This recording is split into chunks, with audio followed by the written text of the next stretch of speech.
How are you? I know that you've been like recovering from a gnarly bout of COVID. Yeah, it wasn't that gnarly, but it was gnarly enough to where I couldn't sing. And then when I thought I was better, my lungs weren't all together like over it. So, it's just a sad reality of if I'd have had the flu, I would have had to cancel shows. Yeah. If I'd have had I think the main thing is I think fans and artists and what artists are going through and the fans are so connected these days because videos of me on stage are getting shared. I'm having a bad show one night. I'm having a good show. I'm on stage. I'm coughing. I'm drinking water. I'm having trouble breathing. So I think just to kind of not for there to be all these mysteries circling around, I think the best thing to do is go, guys, I had COVID.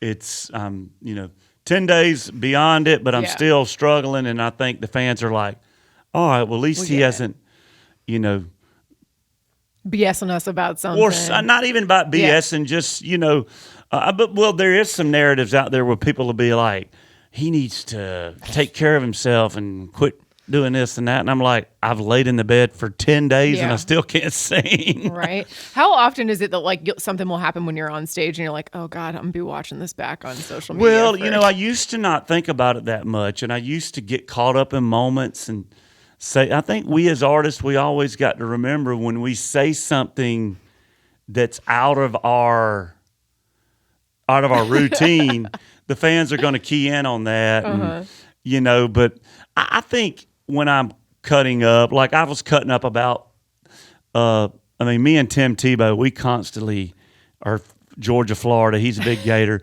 And I was making fun of the Florida chomp, in South Carolina. And I was cutting up about the Gamecocks.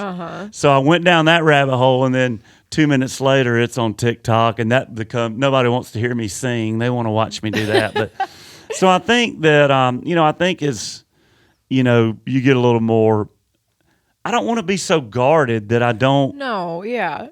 And that's what makes your shows fun, is when you are cutting up and you're saying all the silly stuff. Yeah, you got to go for funny. the big. I think that's what, the hurdle in society this day is. When we were talking, when you go into comedy, the comedians, they got to go for the big joke. Yeah.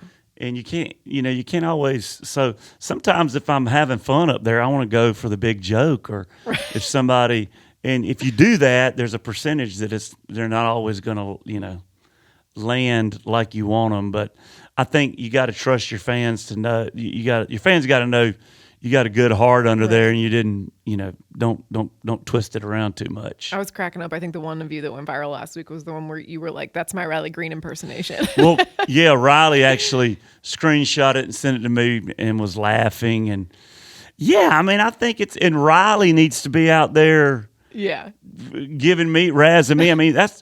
me. People will really worry about me and Blake. It is so funny to me because anytime I post something where I'm winding either of you up about the other one, people are like, what?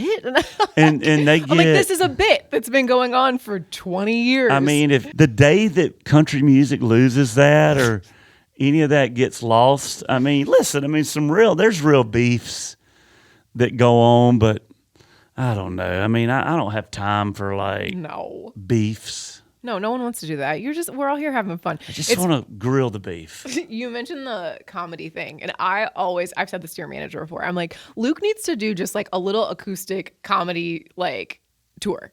I think if you did that and played songs, like Shane McAnally's been doing that. I don't know if you've seen some of his stuff and it looks great, but you played that totally private show for us at the beginning of last year. Yeah, you rare form, but also I didn't stop laughing the entire time. I was like, he needs to do this. Yeah, I was a little tipsy for that. I know, but you could do that. But good tipsy. Good tips. It was hilarious. But yeah, I kind of, I did a little bit of, the thing is when you're in a 20,000 seat amphitheater, your jokes the jokes really aren't going to work. The people all over, they want to hear the music, and maybe you can fire them up with something funny, or if a fan does something funny. Right.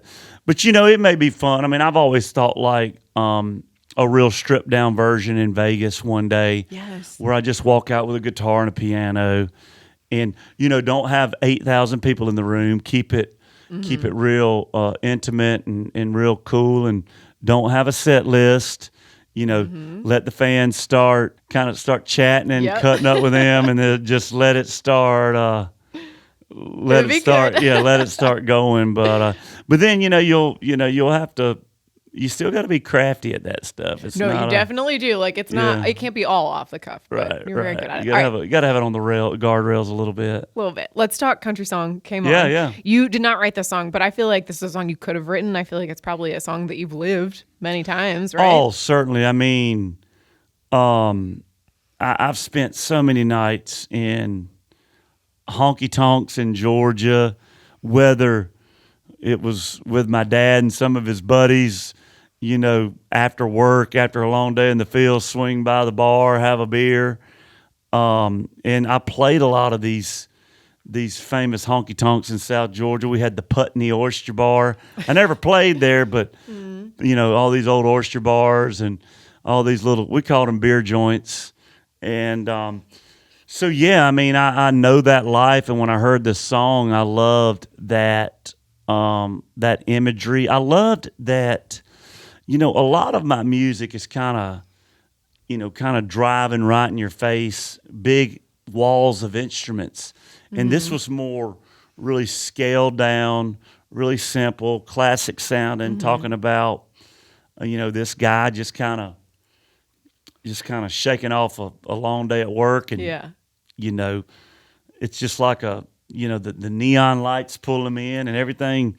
And the right country song came on, and that was the tipping point for it to turn into a late night honky tonk time. Yep. So we've all been there. We have all been there. Yep. Is this going to be last single off of this album? Yeah, pretty certain it's the last single off Mind of a Country Boy, and in the studio next week, recording some stuff that I'm really excited about. So that's the thing with me, I mean, I'm enjoying where I'm at. I'm enjoying seeing the crowds on the road, and this year's summer tour's been amazing. Yeah, it looks like it's been super fun. You also recently just celebrated your birthday. Oh, gosh. 49. 49's my last year in the 40s, so I'm gonna. Have you thought about what you'll do for 50? Like, is Caroline plotting something yet? Well, I think we'll have to sit down, and I got one idea I want to. Which is? Float around. I'm not telling you. It'll be fishing, it will be fishing involved, and it will be, all my people that, all of my peeps. Yeah. So, my children, with summers, my oldest is doing a lot of football, and then my middle is doing a lot of golf. I mean, my youngest is doing a lot of golf. So we're kind of running around doing golf tournaments and football stuff too. So I may be standing at a scrimmage for my 50th birthday watching football. Exactly. How are the boys? They're about to go back to school, right? Yeah.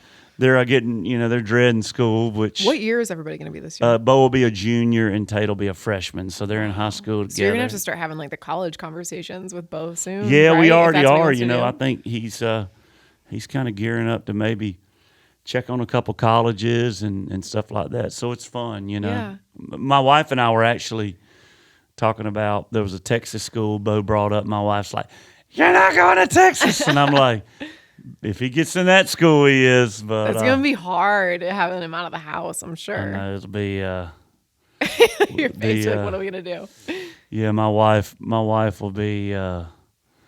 because, I mean, being what I've done, I mean, this business pulls me away from them a lot, so it's kind of not but man, my wife, we'll have to, I gotta hell with my birthday. I have to come up with a trip for her to distract her when we do that. So. What kind of student were you?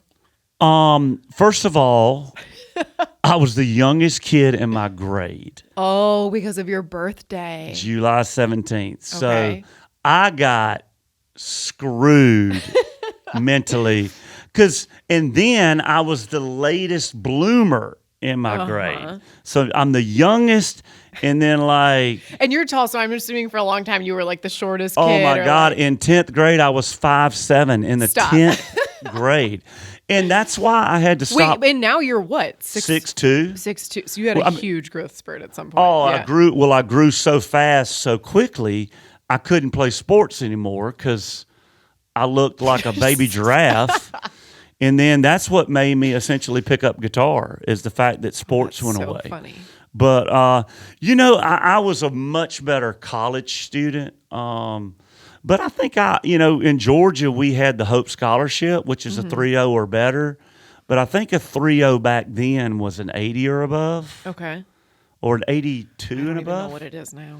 But I had the Hope Scholarship, so yeah. I was. Well, that's good. Yeah. Did you get voted anything? Were you like most likely? No, to? I didn't get voted. Most, I wouldn't have. I was I think because I was younger. Yeah. And kind of, I think I wasn't. I really kind of came into my own in college because it's hard to imagine you like being quiet or not being like. I really wasn't like. See, knowing you now, I'd be like, he was class clown, obviously. Yeah, but no. I wasn't because I wasn't mature enough to really plant that flag. I think I was just quiet. I mean, I had confidence, but yeah, I didn't. I really, like I said, when I got to college, and then I took a kind of a leap year in college. Mm-hmm. So then I was a little older in college, which helped me. So yeah.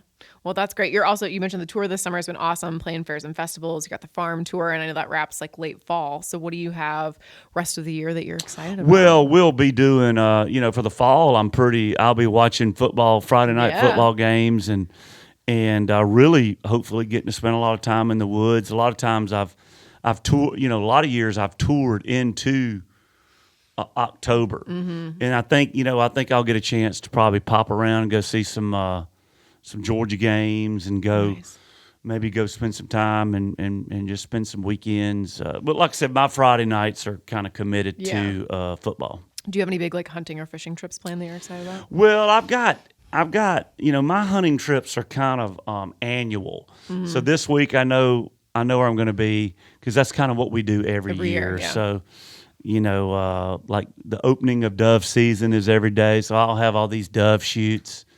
And then the bow hunting season opens in mid-October. So me and the boys will go down and bow hunt for the weekend at this place. So when the season opens, that's kind of and then duck season opens. So we kind of follow the season openers. Do you have a hunt that's on your bucket list? My dad always talks about. He's like, I always wanted to go to New Zealand, and there's a specific kind of deer. I'll probably try to do an African deal, and it's not like crazy stuff. It's just like all of the plains animals, like the deer of Africa. Yes. Try to go do some of that. But like I'm so content. I love my yearly elk hunt. I love going elk hunting. I love if I could one day maybe have 2 elk hunts a year. Right now I only have time for one.